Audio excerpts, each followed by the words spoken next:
In today's competitive world, it seems that gaining the edge is on everyone's mind.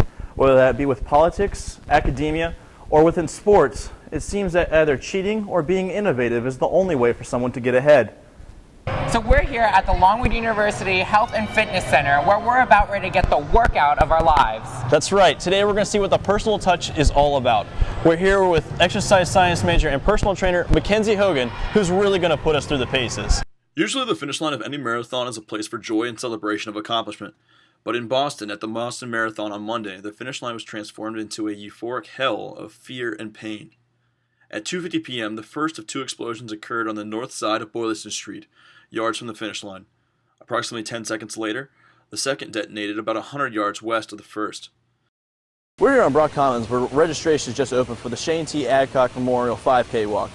Shane, a Phi Kappa Tau here at Longwood University, was also known as a citizen leader and exemplified all of those traits. Assistant Director of Facilities and Real Property Management, Mike Donnelly, met with the press early Tuesday morning discussing Longwood's new edition of the parking garage.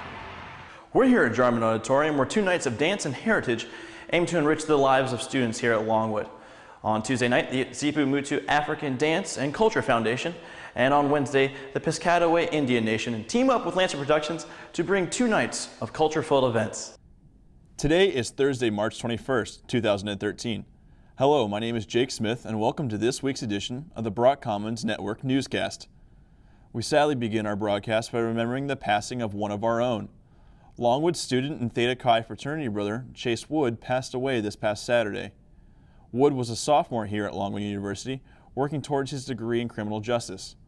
He is remembered by all of his friends, family, and brothers here at Longwood. Services will be held this Saturday at Jefferson Lakeside Country Club in Richmond, Virginia, at 1 p.m. All right, let's take a break and get some water before we were just finished with our first circuit and she's already putting us through it hard. So one of the most important parts of personal training is doing the initial assessment. And I'm here with Josh Collingsworth, who's actually going to do a personal assessment with me for my personal training session with Mackenzie. So Josh, what's the importance of doing this assessment prior to working out? Well, really an assessment is just to kind of measure where you are and where you're trying to get. So right now, we would just take, your height, your weight, just basic measurements. Okay. And just try to evaluate those, generate, kind of an assessment as to where your fitness level is now. And then, you and I on a one-on-one basis will kind of steer you into the right direction of where you want to be. Okay. And for you, what do you think the real benefits of getting a personal trainer over just doing this by yourself are? A lot of people don't know proper technique, and a lot of people don't know, really what they're doing in the gym. They do what they see on TV, they do what their friends tell them who may not also necessarily know what they're doing. I think hiring a personal trainer is great because they're there to help you achieve your fitness goals. They're there to teach you and educate you on proper technique so you don't hurt yourself. And also they kind of are just an extra motivational force and really helps you to achieve your goals faster. During his Blackwell Talks presentation, Why Lance Armstrong Did Not Cheat, Dr. Eric Moore, assistant professor of Longwood psychology, presented his ethical thesis stating that cheating is trying to gain an unfair advantage on your opponent or foe. He explained that Armstrong did no such thing in the matter. In fact, that Armstrong was only a victim of a community-wide consensus to use doping products and materials in order to gain an edge on the opposition. The interesting thing is you'll hear people today saying, the people who are racing in the sport right now, they'll say, nobody's cheating. Like Levi Lepheimer said, he thinks that less than 5% are doping at this point. But maybe that's true, but it sounds exactly like what people said in '98 when cheating was rampant. Family Weekend kicked off on Friday, September 23rd with a casino night, offering parents, friends, and family the opportunity to reconnect with students and relax before Saturday's events. Activities included some casino favorites like blackjack, roulette, and craps. Longwood parents were excited to be a part of the action. I think it's kind of cool. It's fun. It's there's stuff to do for the parents, and it's not boring. See, my daughter's one of her friends on the hall plays on the ladies rugby team, so I think that'll be kind of fun to see the ladies rugby team play.